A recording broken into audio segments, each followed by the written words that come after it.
Exercise 3-4, March 2023.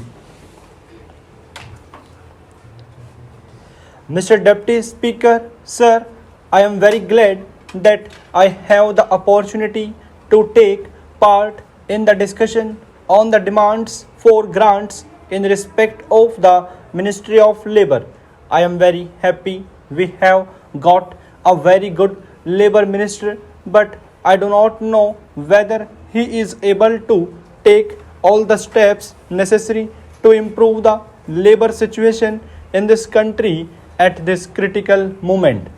The Industrial Policy Resolution of 1956 clearly mentions that in the process of rapid industrialization development, labour assumes a vital role to establish a socialistic pattern of society.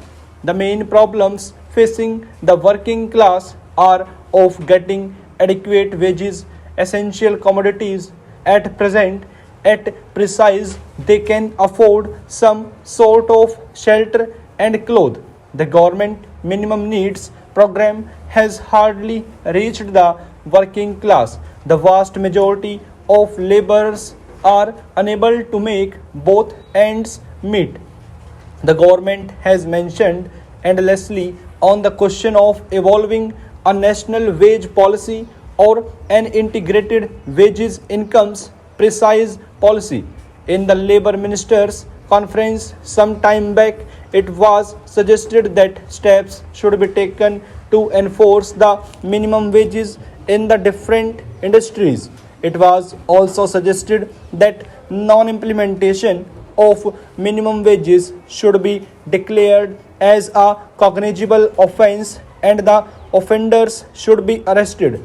However, it had been agreed at the conference that more different and deterrent punishment should be given to the offenders and that the act should be amended suitably. Necessary changes should have been made in the central legislation by this time. The Industrial Disputes Act had become outdated and it should be completely overhauled.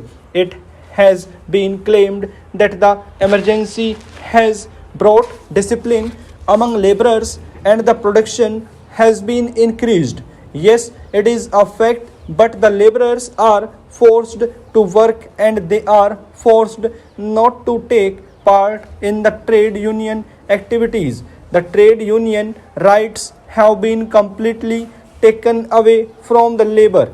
But, sir, I want to impress upon the minister that motivations for work should not be imposed from outside, but it should come from within.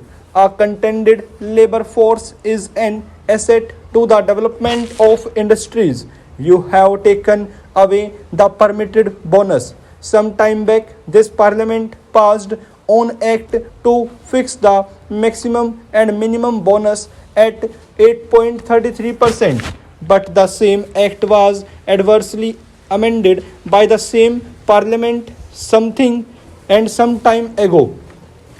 Bonus was accepted by this government as a deferred wage, but the same government has reversed the conception of bonus and this government says that bonus is a deferred wage but it is connected with production and productivity. But what about the owners of industries? Do you know how much have they reduced the dearness allowance of the workers nowadays? Not only that, a number of companies have been held guilty for failure to deposit the provident fund money and also for mishandling the amount due to employees. Every year, nearly 2 lakh employees come under the purview of the scheme.